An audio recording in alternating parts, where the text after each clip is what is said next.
2 Samuel chapter 20, verse 15 to 22.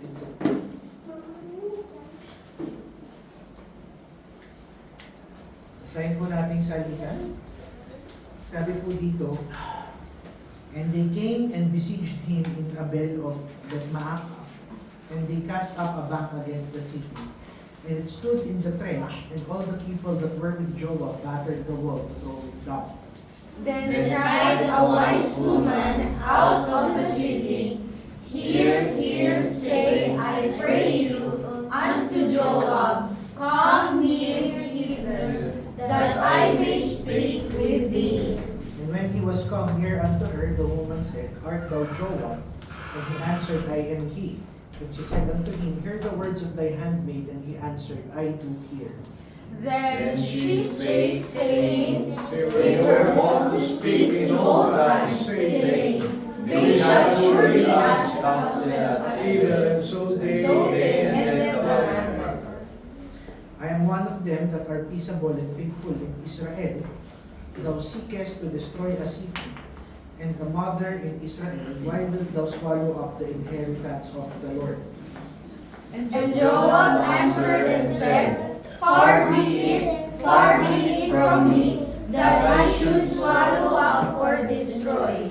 The matter is not so, but a man of Mount Ephraim, Sheba the son of Bichri by name, hath lifted up his hand against the king, even against David. Deliver him only, and I will depart from the city.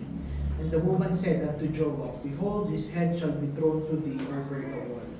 Then the woman went unto all the people in her wisdom, and they cut off the head of Sheba the son of Bichri, and cast it out to Joab. And he blew a trumpet, and they retired from the city, every man to his tent. And Joab returned to Jerusalem unto the king. Manalangin tayo. Panginoon, salamat po sa pagbabasa ng inyong salita.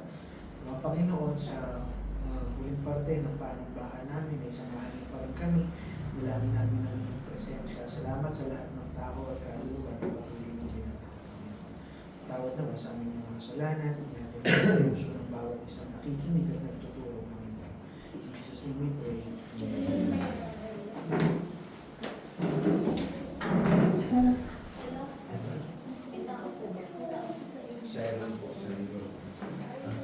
Dito po sa 2 Samuel chapter 20, nakakita ulit tayo ng isang crisis sa buhay ni King David. Alam natin na katatapos lang ng rebelyon ng kanyang anak na si Absalom. At pagka-uwi niya sa Israel ay nagkakaroon na naman ng isa pang troublemaker, isa pang rebelyon na magaganap. At pangungunahan ito ng lalaki na ang pangalan ay Sheba. Sa isang declaration, sinabi ni Sheba, We have no portion in David, nor inheritance in the son of Jesse.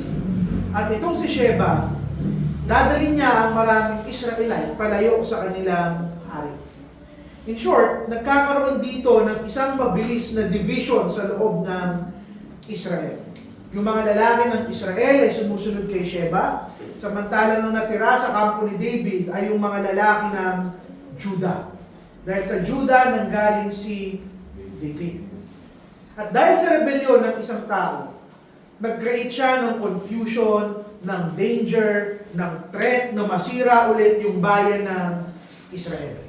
And yet, dito sa chapter na ito, makikita natin kung paano kumikilos yung wisdom ng ating Panginoon upang magbigay ng kapayapaan at restoration sa bayan ng Israel.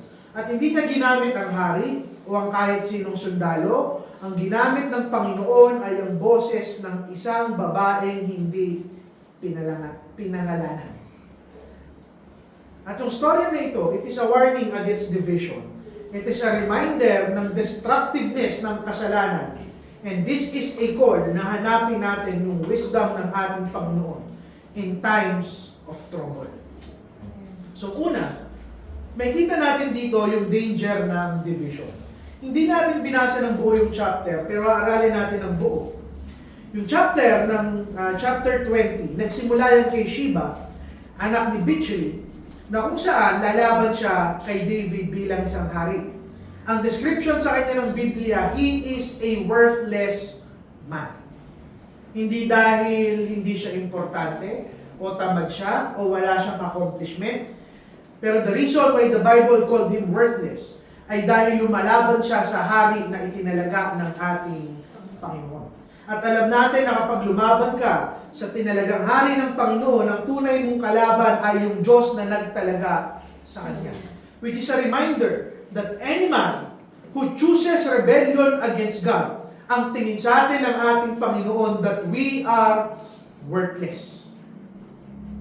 Yung statement na yan ay sapat upang i-describe kung sino si Sheba. At yung division, pagkakawatak-watak na kinos niya sa loob ng Israel, nagsimula lang sa kanyang mga salita. That we have no portion in David. Ang isang rebellious spirit, inilalabas niya ng kanyang boses. At magugulat ka na lang na may mga tao na ang sumasama sa kanya. At yung panawagan dito ni Sheba, hindi lang ito political.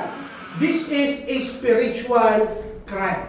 Dahil inaaral natin at alam natin that to reject David is to reject God na naglagay kay David sa trono.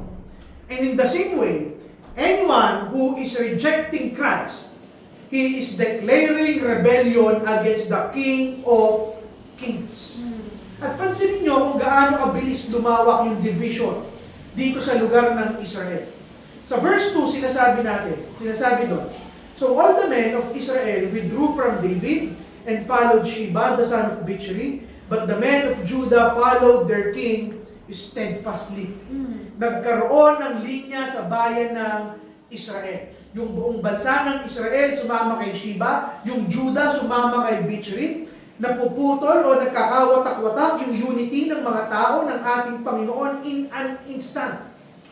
At ipinapakita ngayon sa atin ng ating Panginoon yung danger ng division sa loob ng isang kongregasyon. Division weakens God's people. Pag nagkaroon ng division, dinidistract nito yung kongregasyon sa tunay niyang mission. Nagbubukas lang ng pinto sa mga kasalanan upang pumasok. At kung iniisip natin na Israel lang yung may problema dito, nagkakamali tayo. Because churches today face the same temptation. How many times na kung saan nag-divide ang mga mananampalataya, nagkawatak-watak ang mga iglesia dahil sa pride, sa bitterness, at sa personal na ambisyon ng mga taong nakapaloob dito. Ilang ulit na ba na kung saan nahinder yung kaharian ng Panginoon, yung work ng gospel, simply because Christians followed the voice of division instead of the voice of the Lord Jesus Christ. Even Paul, winawarningan niya yung mga Corinthian believers na kung saan itong division sa loob ng iglesia, this is a sign of immaturity. And Paul is pleading with them to be of one mind in the person of the Lord Jesus Christ. At hindi natin nakikita o nare-realize, but division does more damage kaysa sa ating iniisip. If there is division sa loob ng church, pinapahina niyan ang witness ng iglesia dito sa mundo. Ano yung sabi natin sa ating prayer meeting? John 13:35. Paano tayo makikilala ng mundo ng mga disipulo tayo ng ating Panginoon? If we love one another. When the world sees Christians fighting, splitting, and turning on each other, lalayo sila sa ating Panginoong Hesukristo. At yung division, inuubos niya yung lakas na dapat ginugugol natin sa ministeryo ng ating Panginoon. At ano yung nangyayari? Instead of fighting the real enemy, instead of fighting sin, instead of fighting Satan, instead of fighting unbelief, Christians waste their energy na ang kinakalaban nila ay yung isa't isa. Now, let me be clear. There is a time to separate. At hindi tayo magse-separate just because of feelings, just because of emotions, just for the sake of division. We separate from false teaching and we separate from unholy lives. But if we have to be honest, most of the time, nangyayari yung division, hindi dahil pinoprotektahan ng mga tao yung katotohanan, pero dahil selfishness, pride, at mga nasugatang ego ang kanilang pinapairan. There is no other reason for division but by doctrinal and moral purity. Everything else is about a person or a church's ego. Ngayon itong si Sheba, ang gusto niya attention, ang gusto niya power, ang gusto niya control. Yung rebellion niya, yung paglaban niya kay David, hindi dahil ipinaglalaban niya kung ano yung tama. Hindi dahil ipinaglalaban niya yung kabanalan. Ang ipinaglalaban niya yung personal niyang ambisyon. And the lesson for us is simple. We have to get rid ng espiritu ni Sheba sa bawat isang Kristiyano. Huwag niyong hayaang makinig yung ating mga tenga sa boses ng kalaban na ang gusto lang gawin ay magdala ng kaguluhan sa iglesia ng ating Panginoon. We have to stand up para sa totoong hari. Dapat yumakap tayo sa ating Panginoon kung sa paano sumama ang Juda kay King David. Unity in Christ is the true strength ng ating iglesia. And any type of division na hindi pakikipaglaban para sa pangalan ng Panginoon ang dahilan, yan ang ikakasira ng isang iglesia. Now, pangalawang punto na gusto kong makita ng bawat isa. There is a consequence sa kasalanan at division. Si David, nung bumalik siya ng Jerusalem, pagkatapos ng rebellion ni Absalom,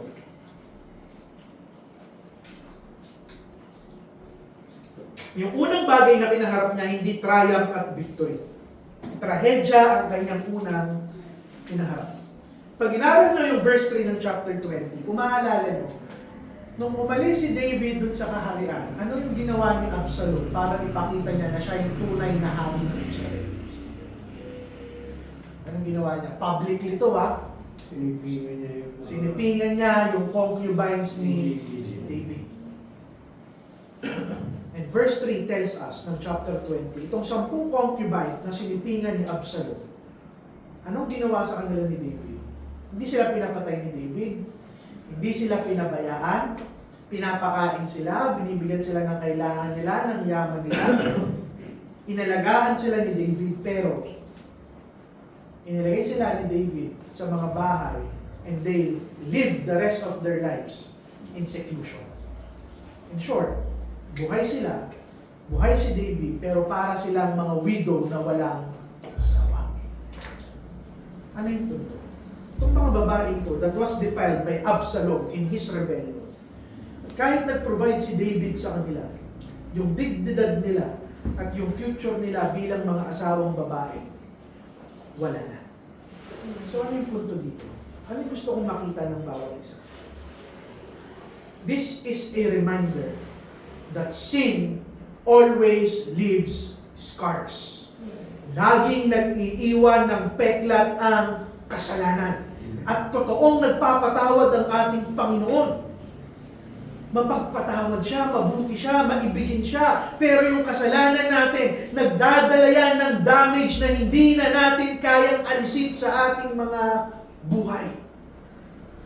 Yung kasalanan ni Absalom, napaka-selfish ng taong to. Iniisip niya na kapag nagkasala siya, kasalanan niya lang yun. Hindi niya naiisip na kung saan yung kasalanan niya may lasting effect sa ibang tao. May lasting effect doon sa mga asawa ni David, sa reputasyon ng bahay ni David, sa unity ng kanilang bansa. Sin always promises pleasure.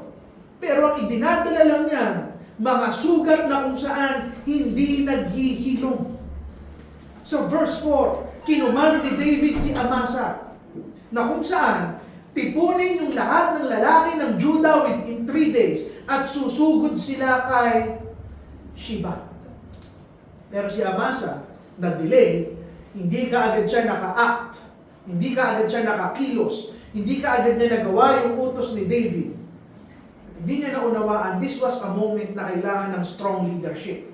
na in an instant, kailangan nilang putulin kaagad yung kasalanan ni Sheba. Otherwise, bawat isang araw na nade-delay sila, mas lumalakas yung kampo ni Sheba sa kanyang rebellion. Now, ano yung punto? If there is brokenness in leadership, passivity in leadership, it weakens the entire congregation.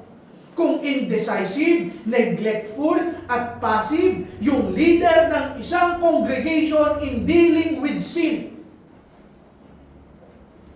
it will leave scars sa mga taong parte ng kongregasyon na yan. And this is a real danger. Si David, nakita niya kaagad yung danger. Kaya nung nakita niya na nade-delay itong si Amasa, inutusan niya si Abishai. Ang sabi niya kay Abishai, "Now Sheba, the son of Bichri, will do us more harm than Absalom.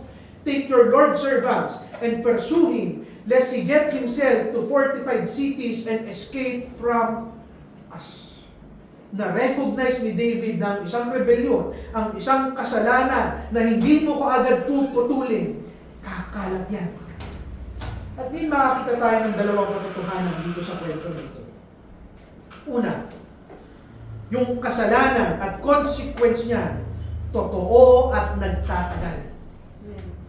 Matagal nang patay si Absalom. Matagal nang inuwa ng Panginoon si Absalom. Pero yung damage na ginawa ng kanyang kasalanan, nagpapatuloy. Pangalawa, yung kasalanan na hindi natin ina-address, yung kasalanan na tinotolerate natin, yung kasalanan na pinapabayaan natin, it will only grow worse. If we delay in dealing with rebellion, if we delay in dealing with sin, hindi lang si Sheba, kung hindi yung buong nation, hindi lang ikaw, hindi lang ako, kung hindi yung buong iglesia is at risk. Amen. Ito yung katotohanan sa ating buhay. Ang isang leader, ang isang kongregasyon na tinotolerate nila yung kasalanan, binibigyan nila ng excuse yung kasalanan, dinidelay nila yung disiplina. Magmumultiply yung consequence sa congregation na iyan. Hindi ba yan totoo? Sa isang maliit na bitterness sa puso mo, pwedeng sumabog into a full-blown hatred. Yung maliit na libog, it can spiral into a long life bondage. Yung maliit na salita na hindi mo iningatan, it can break relationships for years. Now, ano yung punto? Yung kasalanan, gaano man yan kaliit, pag pinabayaan mo yan, lalaki at lalaki ang kasalanan. Oh. Ano yung punto? Huwag rin natin makalimutan yung pag-asa na ipinakita dito ng ating Panginoon. Although palaki ng palaki yung kasalanan na iniwanan ni Absalom, Panginoon pa rin yung nagbibigay ng grasya para ma-endure natin yung lahat ng consequence ng ating kasalanan. Siguro yung mga failure natin, yung kasalanan natin, magdadala yan ng pain sa bawat isa. Pero yung pagpapatawad ng Panginoon, dapat nagbibigay yan ng kapayapaan. Yung leadership na kung saan pumalya, but Christ as the good shepherd, He never fails. Faithful ang Panginoon. Timely ang ating Panginoon. At kaya niya tayong bantayan at ingatan even at the times na tayo ay nagkukulang. So, take your sin seriously. And makakaasa kayo that this church will take everybody's sin seriously. Uulitin ko, we are not playing church. Church tayo. Do not delay anybody's repentance. Do not delay anybody's discipline. Kinakailangang kumilos ng ating iglesia upang makita yung grasya ng ating Panginoon. Third main point. There is a threat of destruction.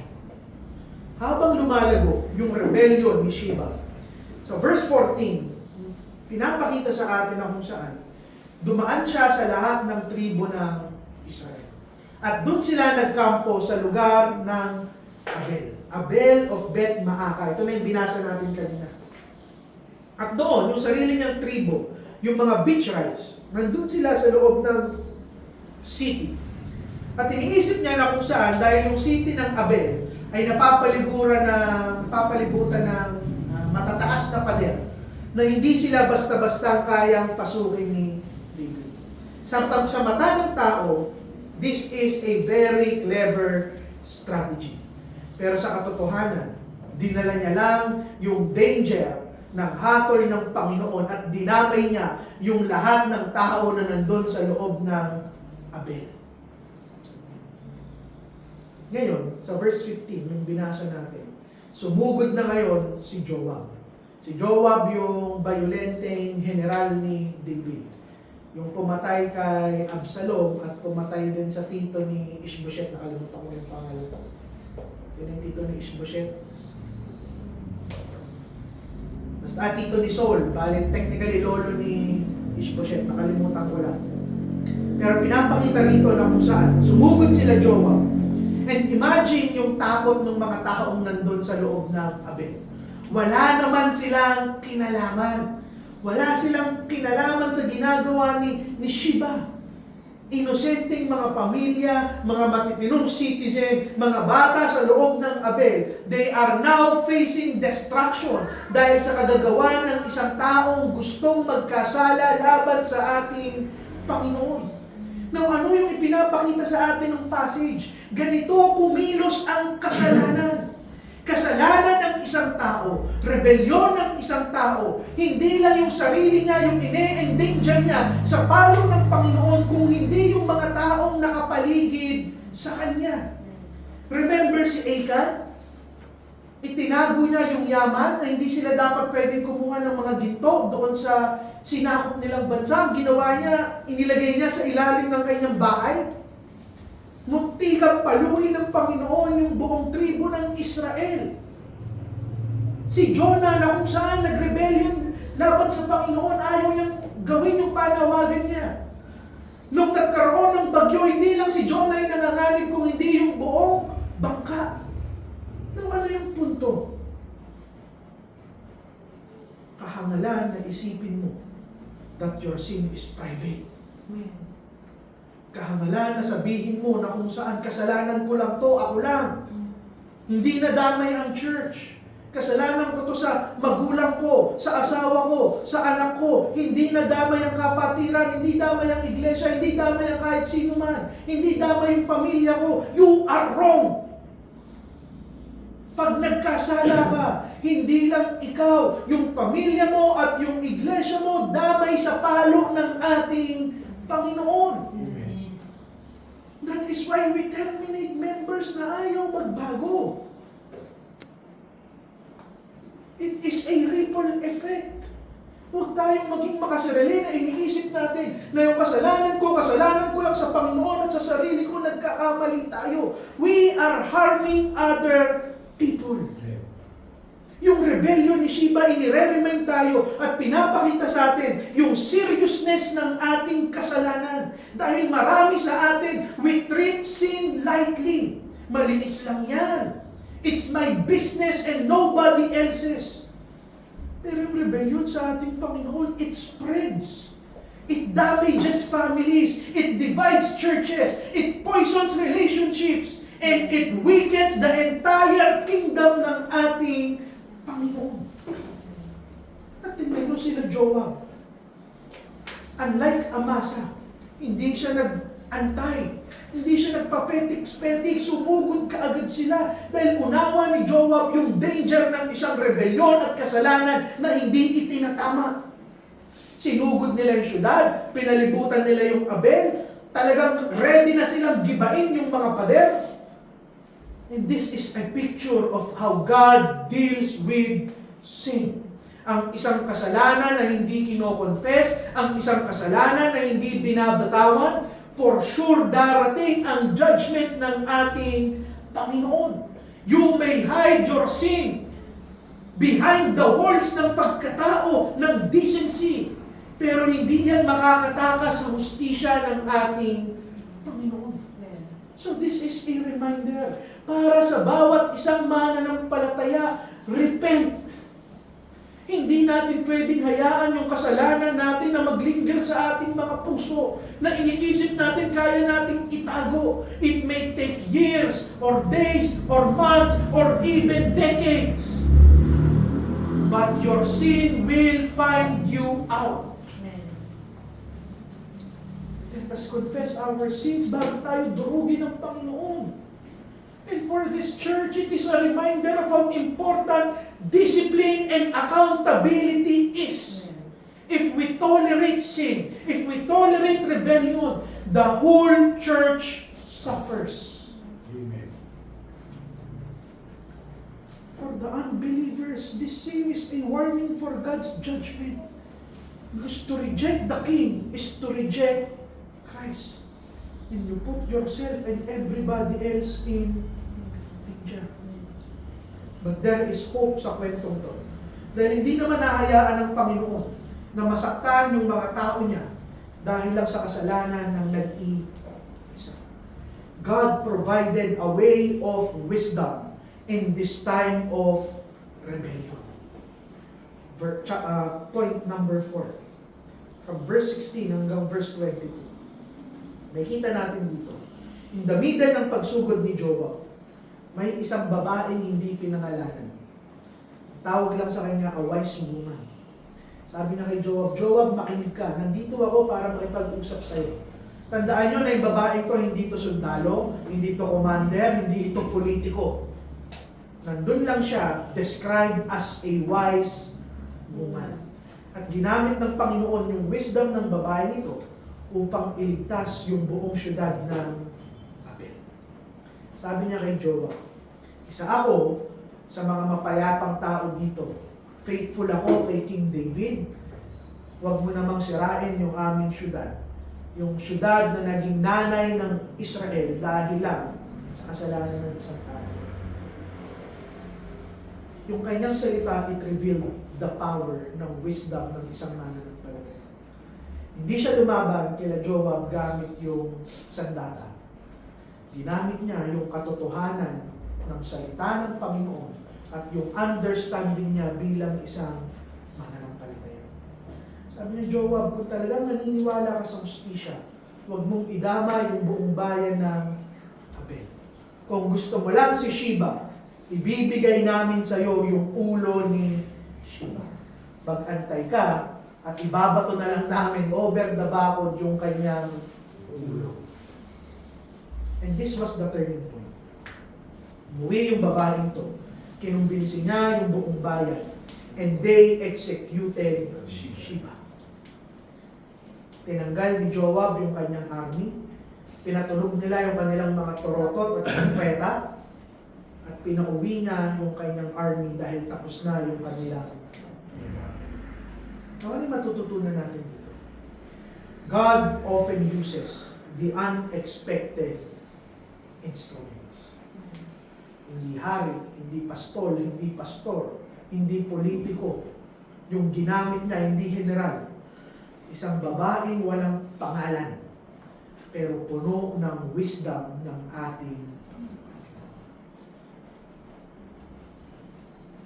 kapatid. Ano yung punto? It's not always those in leadership ang ginagamit ng ating Panginoon. Sometimes, yung pinakamaliit na mananampalataya na nakikinig sa salita niya ang ginagamit ng ating Amen. Pangalawa, yung totoong wisdom, it seeks peace and not destruction. Amen. Malalaman mo kung tama yung ipinaglalaban ng bawat isa. Kung pakapayapaan at pagsasaayos yung sigaw ng ating mga puso. Yung puso ng babaeng to, it was about preservation ng mga tao ng ating Panginoon. Ito yung klase ng wisdom na nare-reflect yung puso ng ating Pangatlo. yung wisdom ng babae nito, it exposed the real issue. The issue was not the entire congregation. The issue was not the city of Abel. It was the rebellion of one man. The rebellion of Sheba. In the same way, yung wisdom, binibigyan niya tayo ng malinaw na pagtingin. Many times we fight the wrong battles simply because we lack discernment. Yung wisdom ng Panginoon, ipinakita na isang tao lang yung problema. Pero higit sa lahat, this wisdom points us to Christ. Dahil itong ginawa ng babae nito, it was a picture ng ating Panginoong Jesucristo. The city of Abel was saved dahil may isang babae na nag-step in. All our souls were saved because Christ, in the wisdom ng kanyang tatay, katulad ng babaeng ito, He stepped in for us. Panghuling punto. We will see here na nirestore ng Panginoon yung order sa lugar ng Israel. Hindi natin binasa, pero from verse 23 to 26, hayaan niyo basahin. Now Joab was in command of all the army of Israel. Benaniah, the son of Jehoiada, was in command of the Cherethites and the Pelethites. Adoram was in charge of the forced labor. Jehoshaphat, the son of Ahilud, was the recorder. And Sheba, ibang Sheba to, was secretary. Zadok and Abiathar were priests. And Ira, the Jairite, was also David's priest. At first glance, parang out of scope itong huling tatlong verse. Bakit ngayon magbibigay si David ng listahan ng mga pangalan at ng mga posisyon nila sa Israel? Pero I believe this was the proper conclusion ng chapter 20. Dahil yung mga verses na ito ay pinapakita sa atin that after all the rebellions na nangyari sa Israel, ibinalik ng Panginoon yung order sa kingdom ni David. Na-re-establish ng maayos yung leadership. Lahat ng tao alam nila yung role nila at wala ng division sa Israel at nagkaroon ng stability sa kaharian ni David. Ano yung conclusion dito? Yung kasalanan at rebellion lagi ang nagdadala ng disorder, division at kaguluhan. Pero hindi nila kayang sirain yung tunay na kongregasyon ng ating Panginoon. Our God is the God of order. Our God is the God of peace. At kung saan naghahari ang Panginoon, laging nagkakaroon ng clarity, ng stability, at ng unity. At kung titignan nyo, si Joab yung unang pinangalanan dito. Ang totoo, medyo violente itong si Joab. Pero siya pa rin yung ginamit ng Panginoon upang mamuno sa army at ibalik yung kaharian kay which tells us leadership matters. When leaders are rightly placed at ginagawa nila yung responsibilidad nila, tumatatag ang kongregasyon ng ating Panginoon. Pero hindi lang si Joab. Sa dulo, ang pinakahuling pinangalanan, si Zadok at Abiathar na ginawang pare ni David. It is not just power that matters in leadership. It is spiritual leadership. A congregation may have strong soldiers. It may have wise leaders, great administrators, but without faithful priests na itinuturo at nire-remind ang bawat isa kung sino ang tunay na hari, mawawala rin ang tatag ng isang kongregasyon. Kapatid, ito rin yung sistema ng ating iglesia. God has put people inside the church. Leaders, pastors, teachers, servants, saints equipped for the ministry. Dahil ito yung order ng isang iglesia. And do not let your sin and rebellion divide this church. Kapatid, dalawang bagay lang kung ba tayo maghihiwa-hiwalay. Either mali yung pinananampalatayaan mo o hindi ka namumuhay ng tama. Walang ibang dahilan kung bakit maghihiwa-hiwalay ang mga mananampalataya kung hindi dun sa dalawang yan. Kung panghahawakan natin yun at itatama natin ang bawat isa, i-address ka agad natin, I will assure you, relationships will be restored. Simply because our God is a God of order. So we see here yung wisdom ng ating Panginoon. Now ask yourselves, kaninong boses yung pinapakinggan ko? Is it the voice of Sheba na kung saan nilalayo ako sa tunay na hari? Na tinutulak akong magkasala at sirain yung kongregasyon na ibinigay ng ating Panginoon? Or is it the voice of Christ, the God of order, full of wisdom, that we deal with our sin, we deal with rebellion, dahil alam natin that by keeping the holiness of this congregation, ito yung tunay na nagbibigay sa atin ng unity. Nawa sa pagtatapos ng mensahe nito, sabay-sabay tayong yumuko sa pagkahari ng ating Panginoon Jesu Cristo. Amen. Panginoon, salamat po sa araw na ito. Salamat sa lahat ng bigay. Salamat, Panginoon, sa mensahe na napakinggan namin sa likuran ng Samuel, Panginoon. Nawa na usap kayo na itama ang aming puso, maidil namin ang aming mga kasalanan personal. Huwag namin isipin na kung saan sa amin lang ito. Ingatan niyo ang aming iglesia, ang bawat isang parte ng aming iglesia. Tawad nawa, in Jesus' name we pray. Amen.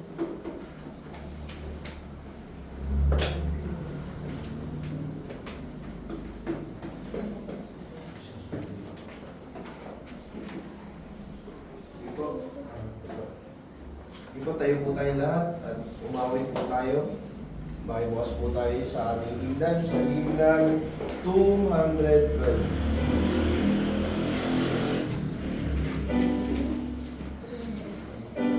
Ay, 211 pala.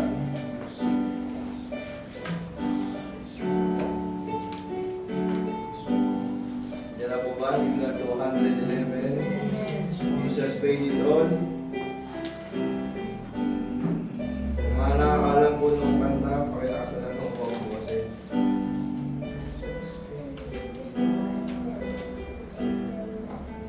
Diba?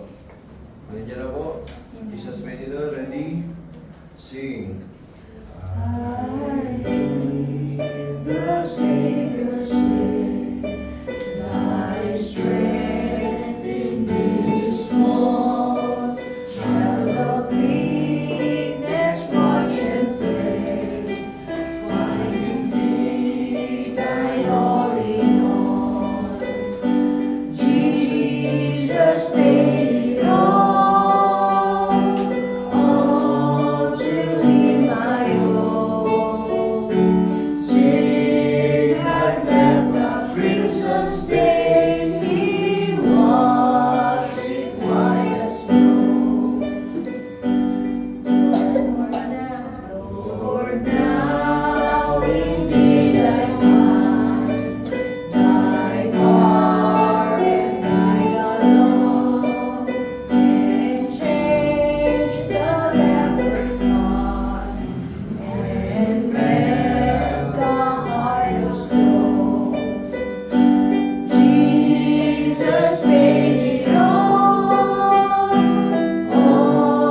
salamat po sa